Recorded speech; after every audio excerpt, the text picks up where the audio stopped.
Votre attention s'il vous plaît. Cet élément est en français. Contactez-nous pour savoir s'il est aussi disponible en la langue de votre préférence. Comme et évangileéternel.com vous propose de suivre aujourd'hui Le docteur Blaise Condé, ministre de l'Évangile éternel. Dans la rubrique Pasteur et thème. Vous pouvez retrouver tous les enseignements de l'homme de Dieu, ainsi que ses bibles mot à mot sur christequality.com ou sur évangileséternel.com/blaisecondé.html. Les enseignements sont disponibles en texte, en audio, en vidéo et en plusieurs langues. Surtout ne quittez point avant d'avoir souscrit à l'une de nos chaînes YouTube correspondant à votre préférence linguistique. Souscrivez s'il vous plaît. Bonne édification au nom de notre commun Seigneur et Dieu Jésus-Christ. Amen. Que Christ vous bénisse, chers bien-aimés, vous tous qui nous suivez de partout, et que notre Seigneur et Dieu Jésus-Christ vous soit favorable en toutes choses. Nous sommes en train de parler d'un thème tellement important, intitulé « Les 7 Églises ». Nous lisons les Saintes Écritures. Apocalypse, chapitre 1er, nous commençons à lire à partir du verset 4. Jean, aux 7 églises qui sont en Asie, que la grâce et la paix vous soient données de la part de celui qui est, qui était et qui vient, et de la part de cet esprit qui sont devant son trône, et de la part de Jésus-Christ, les témoins fidèles, les premiers-nés des morts, et les princes des rois de la terre. À celui qui nous aime, qui nous a délivrés de nos péchés par son sang, et qui a fait de nous un royaume de sacrificateurs pour Dieu son Père. À lui soit la gloire et la puissance au siècle des siècles. Amen. Voilà. C'est ici que nous puisons notre enseignement. Aujourd'hui, nous voulons parler de 3 temps prophétiques dans cette écriture sur les 7 églises. Vous allez remarquer que Jésus est en train de se présenter en 3 différents temps. Justement dans le livre d'Apocalypse chapitre 1er au verset 4. Écoutez, il dit de la part de celui qui est, voilà, c'est le temps présent, qui était, c'est le temps passé, et qui vient, c'est le temps futur. Ici, ce sont les 3 différents temps prophétiques quand nous lisons ces versets bibliques. Par contre, au milieu de cette église, Jésus se présente au temps présent, c'est lui qui est. Donc, le temps de l'église, c'est le temps présent. Et c'est ce que nous voulons voir. Cependant que il s'est dit lui-même qu'il était celui qui était. Et ensuite, celui qui est pour le temps de l'Église et celui qui vient. Dieu, dans la Bible, nous parle tantôt d'une manière, tantôt d'une autre. Il peut prendre une écriture et il en parle de plusieurs manières. Allons dans le livre d'Ecclésiaste, au chapitre 1er. Ecclésiaste, chapitre 1er. Là, l'Écriture nous dit ceci. Nous prenons le verset 5. Le soleil s'élève. Le soleil se couche. Il soupire après les lieux d'où il s'élève de nouveau. Voilà. Donc, dans cette écriture, on nous parle de 3 autres temps prophétiques. Et ici, Dieu, il nous parle par rapport au soleil qui s'élève, c'est le premier temps. Et ensuite, le soleil qui va se coucher, c'est le deuxième temps. Et le soleil se lève de nouveau, c'est le troisième temps. Et c'est tout. C'est la même écriture avec les livres de l'Apocalypse chapitre 1er. Jésus comme étant celui qui était, c'est le soleil qui s'élève. Jésus comme étant celui qui est, c'est le soleil qui se couche, c'est le soleil qui se couche. Et Jésus comme étant celui qui vient, c'est le soleil qui doit s'élever de nouveau. Voilà. Et je pense que par la grâce de Dieu, il y a beaucoup de choses que nous allons expliquer là-dessus. Et que le Seigneur vous fasse tous grâce. Et si vous voulez vous abonner à notre chaîne, vous entrez, vous composez Dr Blaise Condé et abonnez-vous massivement pour la gloire de Jésus-Christ. Maintenant, suivez. Dans la Bible, le soleil, c'est un homme. Cet homme, c'était Jacob. C'est-à-dire, quand Dieu voyait Jacob, Jacob, c'est tout un soleil. Je vous prends cette écriture, c'est dans le livre de Genèse. Nous prenons le livre de Genèse au chapitre 37.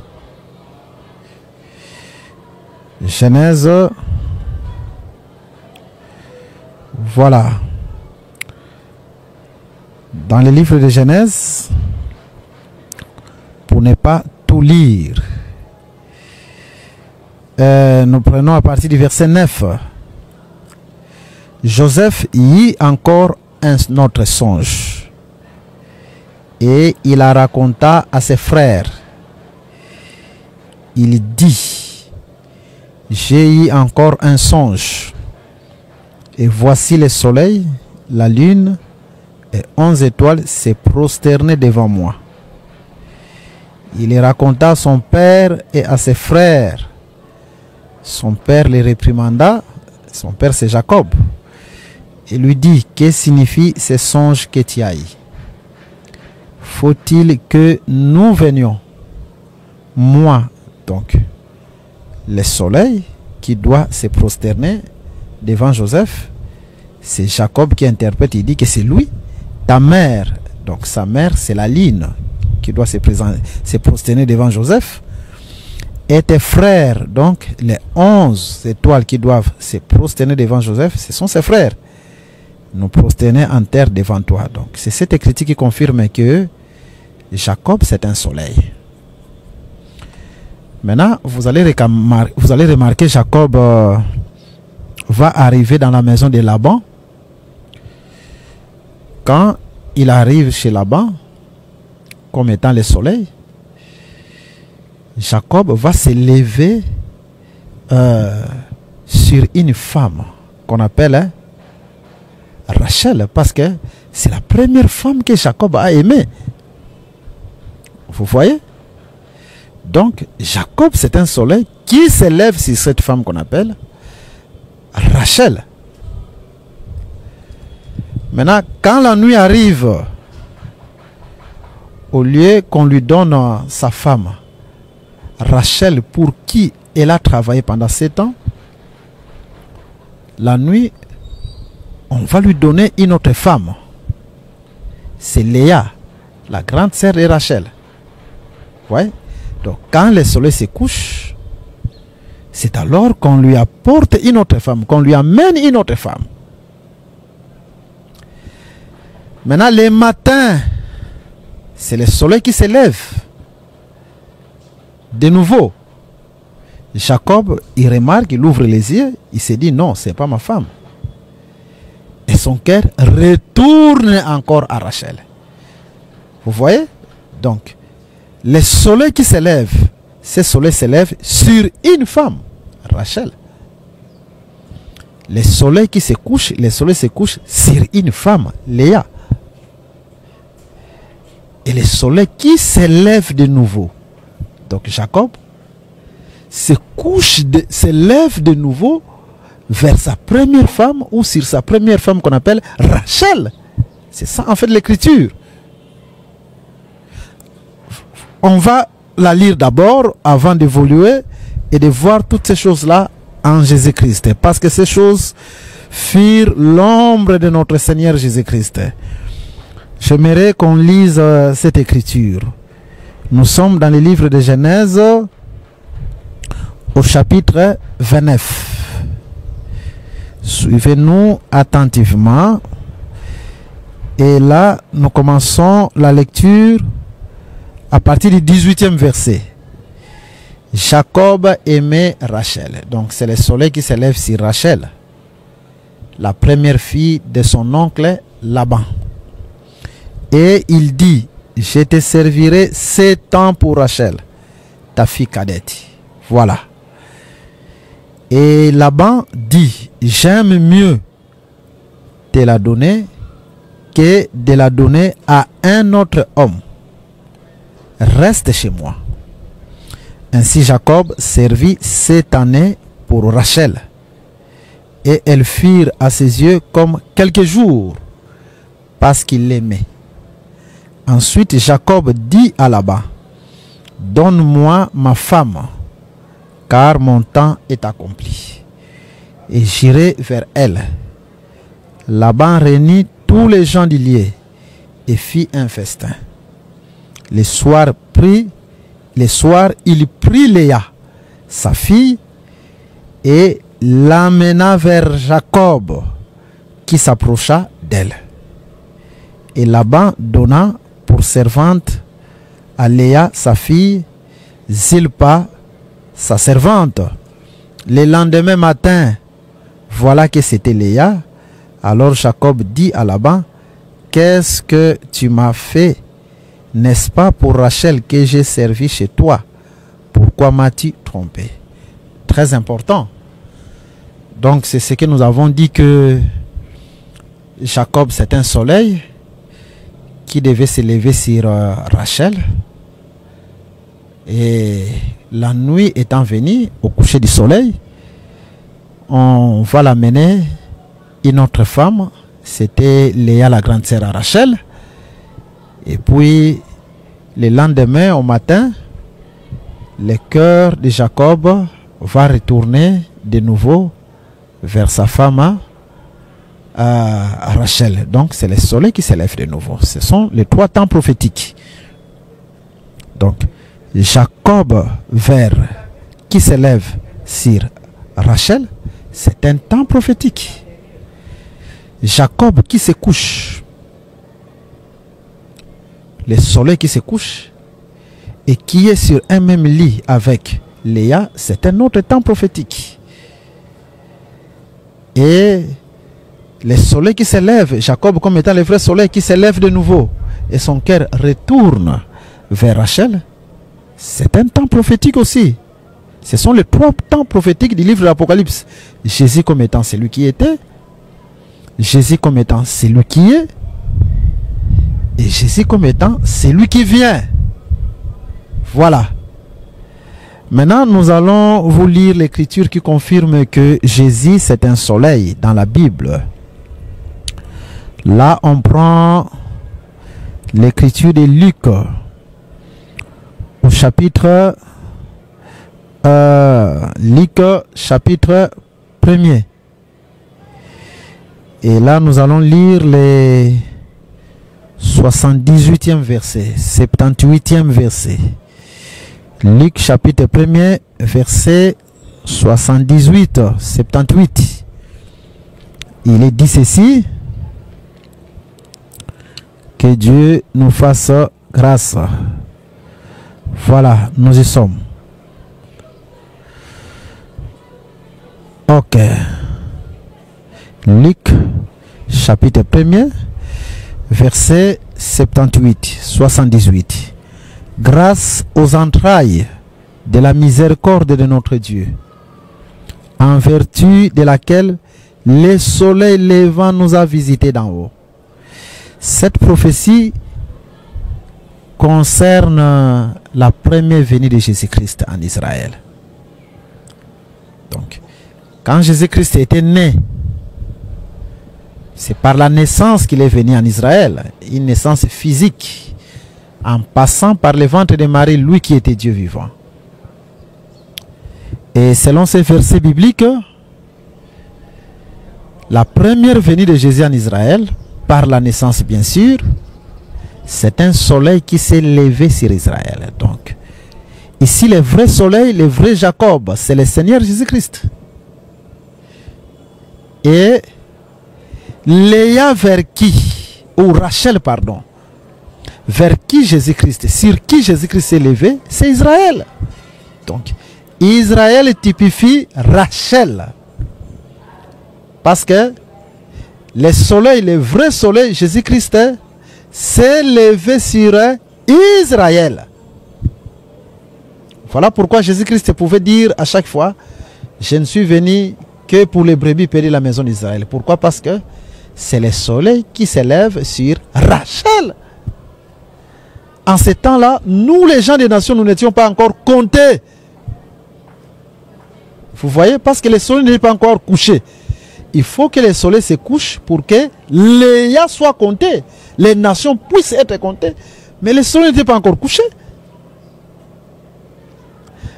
Tant que Jésus-Christ était en Israël, c'est le soleil levant. Il s'est levé sur qui? Sur la femme qu'on appelle Rachel. Et cette Rachel-là, c'est Israël. Je vous prends un verset de la Bible. Ok, que Dieu nous fasse grâce. Je suis dans Matthieu chapitre 15. Matthieu chapitre 15. Et là, nous allons lire un verset tellement important aussi. Parce que tous les versets de la Bible sont importants. Oui, nous y sommes. À partir du verset 21. Jésus, étant parti de là, se retira dans les territoires de Tyr et de Sidon. Et voici une femme cananéenne qui venait de se contrer, lui cria, « Aie pitié de moi, Seigneur, fils de David, ma fille est cruellement tourmentée par les démons. » Il ne lui répondit pas un mot. Et ses disciples s'approchèrent et lui dirent avec instance, « Renvoie-la, car elle crie derrière nous. » Il répondit, « Je n'ai été envoyé qu'aux brebis perdues de la maison d'Israël. » Voilà. C'est cette écriture qu'on venait de vous rappeler tantôt là. Juste pour vous confirmer que quand Jésus est en train de dire qu'il n'était venu que pour les brebis perdues de la maison d'Israël, c'est parce que le soleil n'était pas encore couché. D'une autre manière, c'est Jésus dans les premiers temps prophétiques. Jésus comme étant celui qui était. Jésus comme étant celui qui était, c'est Jésus qui est venu pour Israël, pour les brebis perdues de la maison d'Israël. Vous voyez? Donc c'est le soleil qui s'élève sur Rachel, ou le soleil qui s'élève sur Israël, parce que la vraie Rachel, c'est Israël. Vous voyez, ça, dans ce sens-là. Mais maintenant, il faut attendre que le soleil se couche. Quand le soleil se couche, c'est alors qu'on prend la grande sœur de Rachel, donc Léa, et on la remplace par Rachel. Parce que normalement, le mariage c'était pour Rachel. Mais subitement, c'est sa grande sœur qui la remplace. voyez? Et la nouille là, c'est l'œuvre de la croix. L'œuvre de la croix, c'est une nouille. Vous allez comprendre avec nous qu'à la croix, selon la Bible, quand Jésus-Christ était en train de mourir, il y a eu des ténèbres à partir de la 6e heure jusqu'à la 9e heure. Ça, c'est selon le calendrier juif. Et selon le calendrier romain, c'est à partir de 12 heures jusqu'à 15 heures. Il y a eu des ténèbres. Donc, l'œuvre de la croix, c'est une nuit. D'une autre manière, la naissance de Jésus-Christ, c'est un lever du soleil. Et la mort de Jésus à la croix, c'est le coucher du soleil. Donc, quand Jésus était né, c'est un soleil qui s'est levé sur Israël. Maintenant, quand Jésus meurt, cela veut dire que le soleil est en train de se coucher. Voilà pourquoi, sur le plan physique, le soleil physique aussi devait se coucher de 12 heures jusqu'à 15 heures, de la 6e heure jusqu'à la 9e heure. Pourquoi? Parce que le vrai soleil qui est le Seigneur Jésus-Christ était en train de mourir. Vous voyez? Et la Bible le confirme. Allons dans le livre de Marc, chapitre 15. Nous allons lire ces versets bibliques. Marc, chapitre 15. Et là, nous prenons à partir du verset, pour ne pas tout lire, à partir du verset 33. La 6e heure étant venue, il y eut des ténèbres sur toute la terre jusqu'à la 9e heure. Et à la 9e heure, Jésus s'écria d'une voix forte, Elohim, Elohim, lama sabachthani. Ce qui signifie mon Dieu, pourquoi m'as-tu abandonné? C'est très important donc, parce que l'œuvre de la croix, c'est le symbole de la mort de Jésus, la crucifixion de notre Seigneur et Roi, le Seigneur Jésus-Christ. Et c'est cette écriture qui confirme que quand Jésus mourait à la croix, qu'il y eut des ténèbres de la 6e heure jusqu'à la 9e heure, donc de 12 heures jusqu'à 15 heures. C'est ça la nuit, la vraie nuit. Et c'est cette nuit-là qu'on doit prendre la femme qui n'était pas aimée. Cette femme-là qui n'était pas aimée par Jacob. Et c'est cette femme-là qui remplace celle qui était aimée. En réalité, c'est nous qui n'étions pas aimés, nous les gens des nations. Parce que quand nous allons dans les livres des Éphésiens au chapitre 2, l'Écriture nous dit que nous étions étrangers aux promesses de Dieu. Nous étions sans Dieu dans le monde. Vous voyez, les promesses appartenaient à Israël. Le Dieu vivant et véritable appartenait à Israël. Mais nous étions loin, attachés à nos faux dieux, à nos idoles, à nos coutumes, à nos traditions. On n'était pas aimés, on n'était pas choisis. Dieu dans la chair n'est venu que pour les brebis perdues de la maison d'Israël. Le soleil s'est levé sur Rachel, Israël. Mais il fallait qu'une nuit arrive, l'œuvre de la croix, afin que nous, qui n'étions pas aimés, nous puissions nous approcher.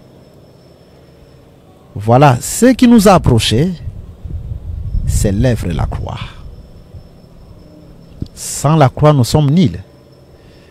Voilà pourquoi nous exhortons quelqu'un qui est en train de nous suivre, que venez à Jésus-Christ tel que tu es. Dans cette alliance de la grâce, Dieu nous reçoit tel que nous sommes. La justification, ce n'est pas ton problème. L'homme ne peut pas se rendre propre de lui-même, se justifier de lui-même. Christ a accompli une œuvre à la croix de Golgotha.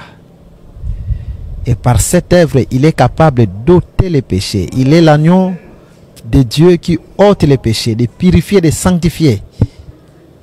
Vous voyez? Donc cette nuit-là, c'est le temps de l'église. Le temps où nous nous approchons de Dieu par l'œuvre de la croix. Vous voyez? Et c'est ce temps-là, c'est le deuxième temps dont le livre de l'Apocalypse chapitre 1 appelle Jésus-Christ comme étant celui qui est le temps présent. Vous voyez? Maintenant, remarquez un mystère. Durant toute cette nuit-là, Jacob est devenu aveugle. Parce que, en réalité, Jacob ne croyait qu'il était avec Rachel. Hein? Vous voyez? Jacob croyait qu'il était avec Rachel. Donc, quand le soleil se couche, Dieu devient aveugle. D'une autre manière, la grâce, la définition, la vraie définition de la grâce, c'est l'aveuglement de Dieu. L'œuvre de la croix a rendu Dieu aveugle. Jacob croyait qu'il est avec Rachel, or qu'il était avec une autre femme. C'était Léa. C'est ça la grâce. La grâce, c'est l'aveuglement de Dieu. Hein, cher bien-aimé? Voilà pourquoi, quand nous allons dans la Bible, il y a une prophétie dans le livre d'Ésaïe qui est en train de nous parler de l'ami de Dieu et qui devait être aveugle, l'ami de Dieu, mais un ami aveugle. Donc, Ésaïe parlait déjà de toutes ces choses-là bien avant. Nous sommes dans le livre d'Ésaïe au chapitre 42. Et là, nous pouvons commencer la lecture à partir du verset 19. L'Écriture nous dit ceci: qui est aveugle, sinon mon serviteur, et sourd comme mon messager, comme l'ami de Dieu, aveugle comme les serviteurs de l'Éternel. Cette écriture est très importante. Dieu, il est en train de prophétiser sur son aveuglement. Il dit dans cette écriture qui est aveugle comme l'ami de Dieu. Pas plusieurs amis de Dieu, mais un seul ami de Dieu. C'est très important. Alors, l'ami dont Dieu parlait ici, c'est qui? Allons dans la Bible, vous allez comprendre l'ami dont Dieu parlait. Nous lisons la première écriture dans le livre de Matthieu, chapitre 17. Ok. Nous prenons le verset 5. Matthieu chapitre 17, verset 5. Comme il parlait encore, une nuée lumineuse les couvrit. Et voici, une voix fit entendre de la nuée ces paroles: celui-ci est mon fils bien-aimé, en qui j'ai mis toute mon affection. Écoutez-les. Voilà, l'ami de Dieu, c'est celui-ci. Je pense que vous connaissez bien l'histoire qui s'est passée ici. Jésus-Christ qui va amener quelques de ses disciples sur la montagne. Et Jésus va se transfigurer devant tout le monde. Il y a Moïse et Élie qui vont apparaître à ses côtés. Et Pierre, voyant la gloire, il va dire: construisons 3 tentes, une pour toi Jésus, l'autre pour Moïse et l'autre pour Élie. Et la Bible nous dit, pendant que Pierre continue à parler, une nuée lumineuse les couvrit. Et une voix se fera entendre de la nuée disant: celui-ci est mon fils bien-aimé. Donc, celui-ci est mon fils bien-aimé ou celui-ci c'est mon ami. Vous voyez, en qui j'ai mis toute mon affection. Donc, tout l'amour de Dieu, toute l'affection de Dieu était en Jésus-Christ. Et l'Écriture ajoute, écoutez-les. Donc, nous comprenons que l'unique ami de Dieu, en qui Dieu a mis tout son amour, toute son affection, c'est Jésus-Christ. Et Ésaïe, dans le livre d'Ésaïe au chapitre 42, il y a déjà une prophétie sur le Seigneur Jésus-Christ étant l'ami de Dieu et devait devenir aveugle. Qui est aveugle comme l'ami de Dieu. Donc, l'ami de Dieu dont on nous parlait, c'est le Seigneur Jésus-Christ qui devait souffrir de l'aveuglement. Mais physiquement, comme ça, nous n'avons jamais vu Jésus-Christ souffrir de l'aveuglement. C'est pour dire que cette écriture est prophétique. Dieu était en train de prophétiser sur l'œuvre de la croix. C'est pour dire que quand Dieu accomplit son œuvre par Jésus-Christ à la croix de Golgotha, Jésus devient aveugle, c'est l'aveuglement de Dieu. C'est comme nous venons de le lire dans l'ombre. Chez Jacob, les yeux de Jacob étaient ouverts. Devant lui, il ne voyait qu'une seule femme, Rachel. Mais le soir étant venu, Jacob devint aveugle, il ne pouvait pas voir. On l'amena à une autre femme. Et ce soir, nous venons de comprendre que c'est l'œuvre de la croix, parce qu'à la croix, il y a des ténèbres sur la surface de toute la terre. C'est pour dire que Dieu devient aveugle, Dieu ne voit plus. Et par l'œuvre de la croix, nous qui n'étions pas comptés, nous les gens des nations, comme Dieu est devenu aveugle, nous qui avons plusieurs dieux, nous qui menions une vie différente de celle d'Israël, parce qu'Israël avait la loi, aujourd'hui nous avons trouvé grâce. Dieu ne nous juge pas selon nos péchés. Dieu ne nous juge plus selon nos fautes. Dieu nous reçoit tel que nous sommes. C'est ça l'aveuglement de Dieu, c'est la grâce. Donc l'aveuglement de Dieu, c'est la grâce. Dieu ne compte plus nos fautes. Nous venons à lui tel que nous sommes. Vous voyez? Et vous allez remarquer, même quand Jésus était en train de mourir à la croix de Golgotha, parce que lui c'est le vrai Samson. Quand Samson mourait, on a troué ses yeux. Et de même quand Jésus-Christ était en train de mourir, on lui posait des questions, devine qui t'a frappé. C'est pour dire que sur les plans spirituels, Dieu est devenu aveugle. L'œuvre de la croix, c'est l'aveuglement de Dieu, dans ce sens que Dieu ne compte plus nos fautes. Si Dieu ouvrait seulement les yeux pour qu'il voie nos erreurs, personne ne peut subsister. Parce que quand Dieu avait ouvert ses yeux, il n'a vu qu'Israël. Mais l'œuvre de la croix a fermé les yeux de Dieu pour qu'aujourd'hui nous puissions trouver grâce aux yeux du Seigneur Jésus-Christ.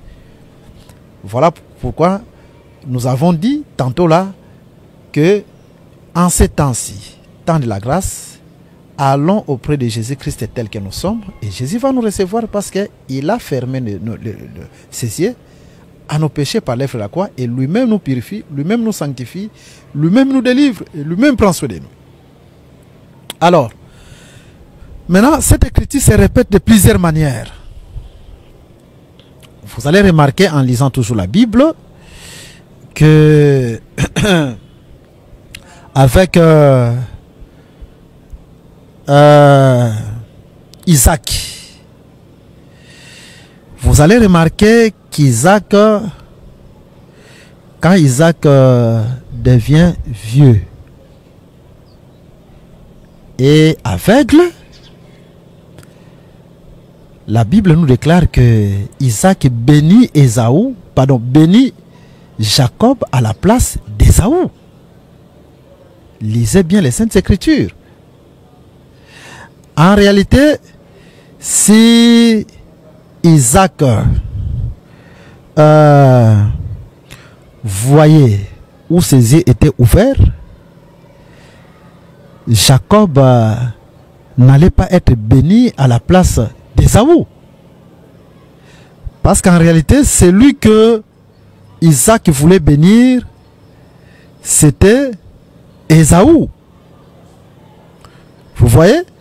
Mais quand il devint aveugle, c'est alors que son frère sera béni à sa place, parce qu'il était aveugle. Donc, l'aveuglement de Dieu veut dire, c'est lui qui méritait être béni et privé de la bénédiction, et c'est un autre qui sera béni à la place. Parce que Dieu est devenu aveugle. D'une autre manière, l'aveuglement de Dieu veut dire, c'est lui qui méritait son mariage, c'était Rachel. Mais comme Jacob était devenu aveugle, l'aveuglement dont on parlait, parce que c'est la nuit en fait. Jacob ne savait pas qu'il était avec une autre femme, parce que c'était la nuit. Si c'était la journée, Jacob devait voir clairement que c'est une autre femme. Mais la nuit, Jacob ne voyait plus. Alors, celle qui ne méritait pas, c'est Léa.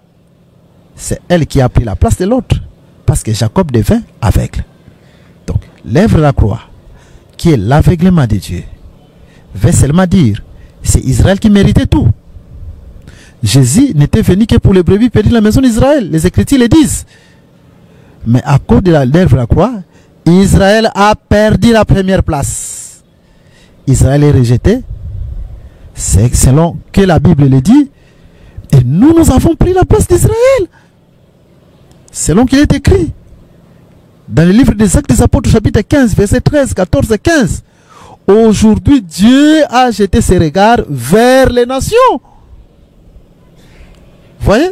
Les nations, c'est nous. Or, Jésus est venu pour Israël.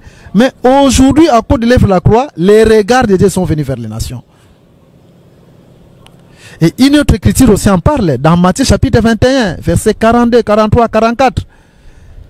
Le royaume de Dieu a quitté Israël et est venu vers nous, les gens des nations. Pourquoi? Parce que c'est la nuit, c'est la grâce qui a fait cela. Vous voyez? Et c'est ce que nous pouvons exhorter. Que en réalité, si nous pouvons nous rencontrer avec Jésus-Christ aujourd'hui, il ne faut pas aller en Israël. Comme nous voyons beaucoup de pasteurs qui vont en Israël prendre l'eau du Jourdain, mettre dans leurs bidons et venir avec même dans leurs assemblées. Ça, ce n'est pas biblique. Ça, c'est démoniaque. Parce que en ces temps d'alliance, Dieu a quitté Israël. Dieu a tourné ses regards vers les nations. Dieu est parmi nous. Dieu est au milieu de nous. Dieu n'est plus en Israël. En ces temps, c'est de la grâce. Vous voyez? Donc, c'est ça la deuxième étape prophétique, ou le deuxième temps prophétique. Jésus comme étant celui qui est. C'est le temps de l'Église. Celui qui était avec Israël. C'est lui qui est avec l'Église, c'est le temps de l'Église. Donc, la nuit de la grâce, comme nous sommes en train de l'expliquer. Vous voyez? Et il y a beaucoup de choses qu'on peut encore parler là-dessus. Mais nous lisons d'abord une écriture. Nous sommes dans le livre de Exode, au chapitre 8. Exode chapitre 23, s'il vous plaît, verset 8. Tu ne recevras point de présent, car les présents aveuglent ceux qui ont les yeux ouverts et corrompent les paroles de juste. L'Écriture nous dit que les présents aveuglent. D'une autre manière, les présents dont on parle ici, l'argent, les biens physiques, ça aveugle. Vous voyez? Et cette écriture est aussi prophétique parce que on peut en parler aussi d'une manière doctrinale. Vous voyez que l'argent aussi peut aveugler des gens. Mais sur le plan spirituel, le vrai argent, c'est le sang de Jésus-Christ. Parce que la Bible nous déclare dans le livre de Pierre que Dieu, Jésus-Christ nous a rachetés, non par de l'or ou par de l'argent, mais par son propre sang. Il nous a rachetés par un grand prix. Et ce grand prix, c'est son propre sang. Donc le sang, c'est le prix du rachat. Le sang, c'est l'argent, le sang que Jésus-Christ a versé. Maintenant, ce sang-là, C'est ce sang-là qui a aveuglé Dieu, qui aveugle Dieu. C'est ça la nous de la grâce. Sans le sang de Jésus-Christ, personne ne peut être agréable devant Dieu. Mais comme Jésus a versé son sang, la grâce, Dieu est devenu aveugle. Pourquoi? Parce qu'il est présent aveugle. Et nous pouvons nous approcher devant de Dieu tel que nous sommes. Et lui-même prend soin de nous. Selon ses compassions, selon sa miséricorde. Vous voyez? Et aujourd'hui, à la fin de notre émission, nous voulons prier pour quelqu'un. Peut-être que tu te sentais éloigné. Tu te sentais rien dans les choses de Dieu à cause de tes péchés. Tout ce que tu as commis comme péché, sache que aujourd'hui Dieu peut te recevoir tel que tu es. Les salis, ce n'est pas tes propres efforts. Toi, tu crois seulement. Tu te donnes dans les choses de Dieu, tu t'humilies. Et le Seigneur Jésus-Christ va te pardonner, va te relever, va te sanctifier, va faire de toi une autre personne. Vous voyez? Non par tes propres efforts, parce que le sang de Jésus-Christ a aveuglé Dieu. La grâce, c'est l'aveuglement de Dieu. Toi qui ne méritais pas pour qu'aujourd'hui tu puisses être appelé peuple de Dieu, enfant de Dieu. Toi qui étais loin pour qu'aujourd'hui tu puisses t'approcher devant Dieu à cause de l'œuvre qu'il a accomplie à la croix de Golgotha. Et c'est de cette façon-là que Dieu se présente dans les 7 églises. Dans les 7 églises, Dieu se présente comme étant celui qui est. C'est le temps de la grâce. C'est-à-dire, dans l'église, Dieu pardonne. Dans l'église, Dieu lave. Dans l'église, Dieu justifie. Dans l'église, Dieu relève. Dans la vraie église, on doit avoir la nature de pardon. Les gens même se pardonner les uns les autres, comme Dieu les a pardonnés. Vous voyez? Et dans la vraie église, Dieu relève ce qui était tombé. Dieu reçoit les gens tels qu'ils sont. C'est ça la vraie église. Voilà. Parce que dans les 7 églises, Jésus se présente comme étant c'est lui qui est, c'est le temps présent. Et c'est là que nous voulons encore exhorter une chose. Arrêtez dans l'église, Dieu est au temps présent. Si par exemple la parole est prêchée, il ne faut pas amener à demain ce qu'on peut faire aujourd'hui. La repentance, c'est au temps présent. Quand Dieu parle et que tu es réellement touché, tu t'humilies directement devant Dieu. Seigneur, prends soin de moi. Parce que dans l'église, Dieu est au temps présent. Même si Dieu peut accomplir de grandes choses dans l'église, c'est au temps présent. Vous voyez? La guérison, Jésus l'accomplit au temps présent. Un enfant de Dieu doit toujours se dire que non, Jésus-Christ accomplit de grandes choses maintenant dans ma vie.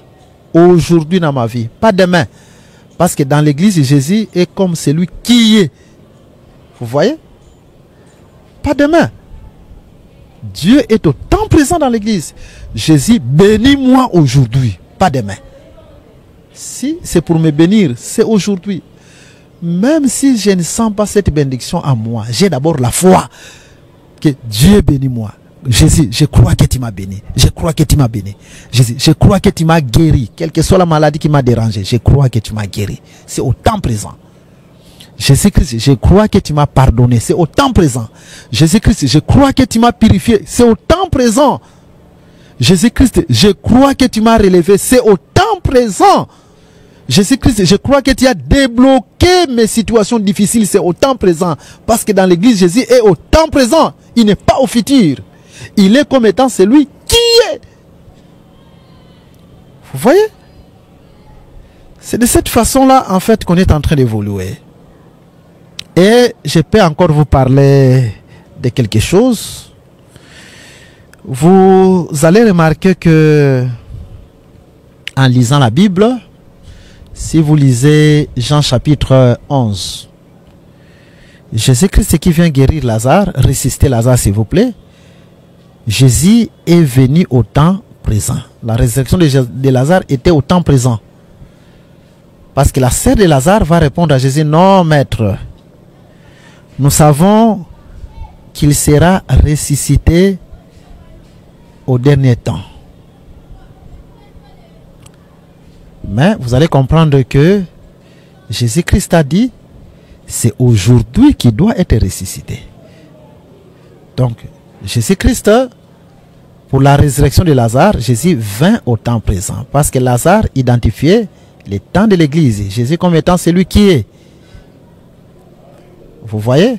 Et si vous arrivez aux gens dans le livre de Jean chapitre 12, Jean va se mettre à table avec Lazare qui était ressuscité et avec les vivants, donc les sœurs de Lazare.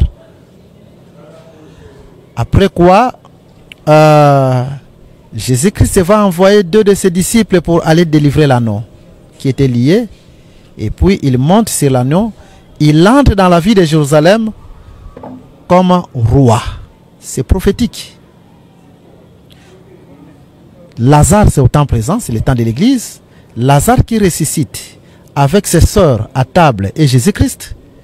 Les morts en Christ resteront premièrement. 1 Thessaloniciens chapitre 4. C'est Lazare qui sera ressuscité. Ensuite, nous les vivants. C'est les vivants qui étaient avec Jésus à table. Donc, c'est le type de l'enlèvement. C'est un symbole d'enlèvement. Après quoi, Jésus-Christ enverra 2 disciples. Donc, après l'enlèvement, Jésus-Christ fera 2 joints en Israël. Ce sont les 2 disciples.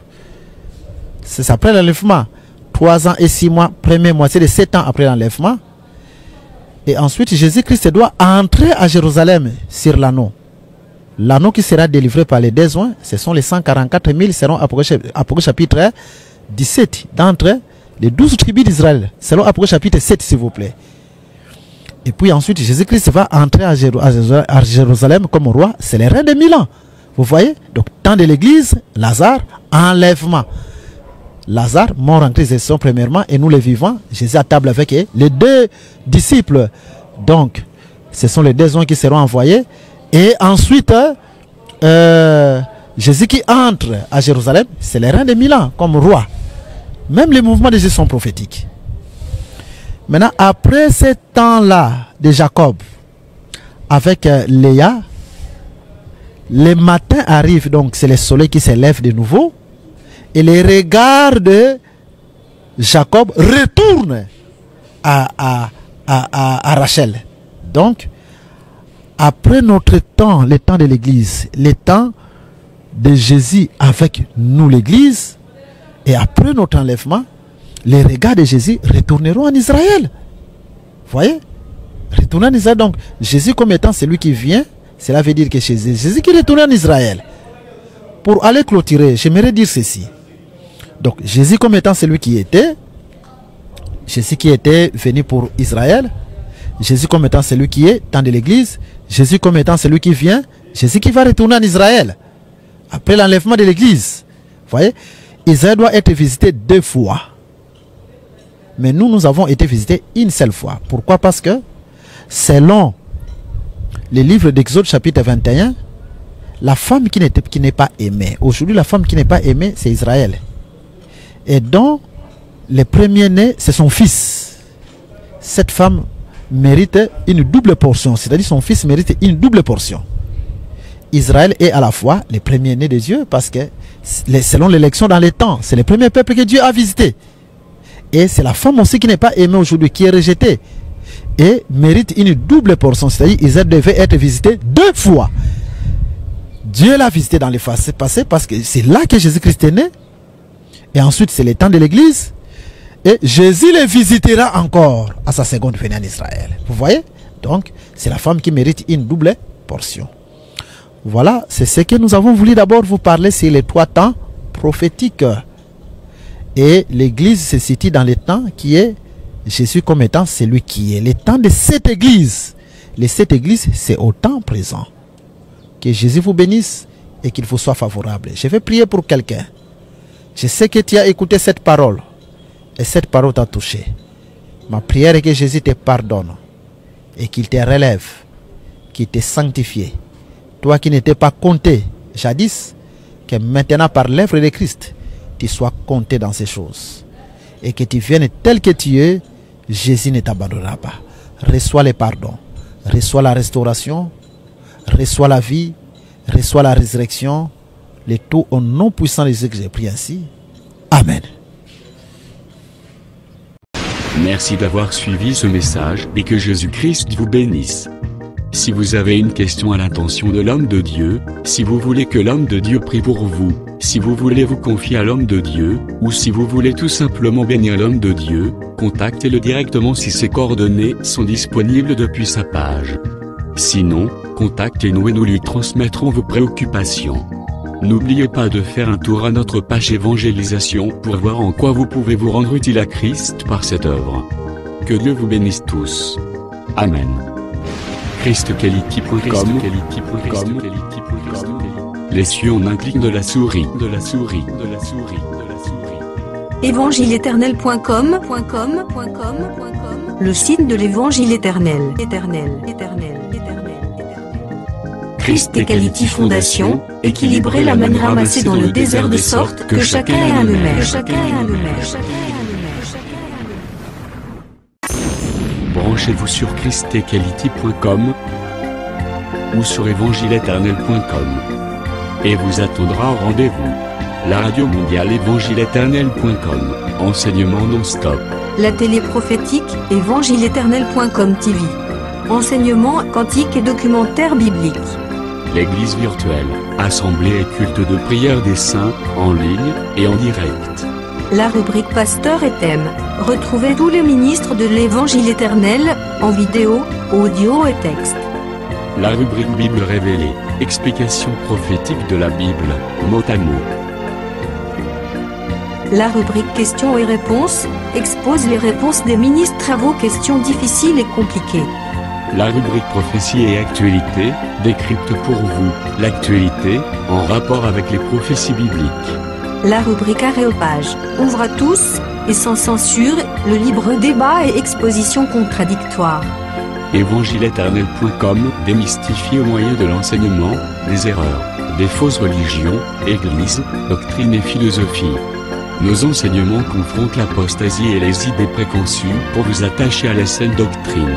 Vous y trouverez de l'exhortation, du réconfort spirituel et de l'incitation à vous sanctifier. Sur évangile-éternel.com, sollicitez une requête de prière, et les ministres et plusieurs saints prieront pour vous. Retrouvez des cantiques chantés par des saints et des cantiques instrumentaux. Venez y apprendre d'autres langues à travers la Bible audio multilingue. Les enseignements sont en toutes les langues. évangile-éternel.com, le site de l'Évangile éternel. Motivez-nous en souscrivant à l'une de nos chaînes YouTube, celle de votre préférence linguistique. Et venez évangéliser avec nous en partageant, autant que faire se peut, notre site web, nos YouTube channels ainsi que toutes nos publications. Merci de le faire et que Jésus-Christ notre commun Seigneur et Dieu vous bénisse tous. Amen. ChristEquality.com. Les cieux sont à la portée de votre main, juste par un simple clic de la souris. Christ Equality Fondation, équilibrer la manne ramassée dans le désert de sorte que chacun ait un maire.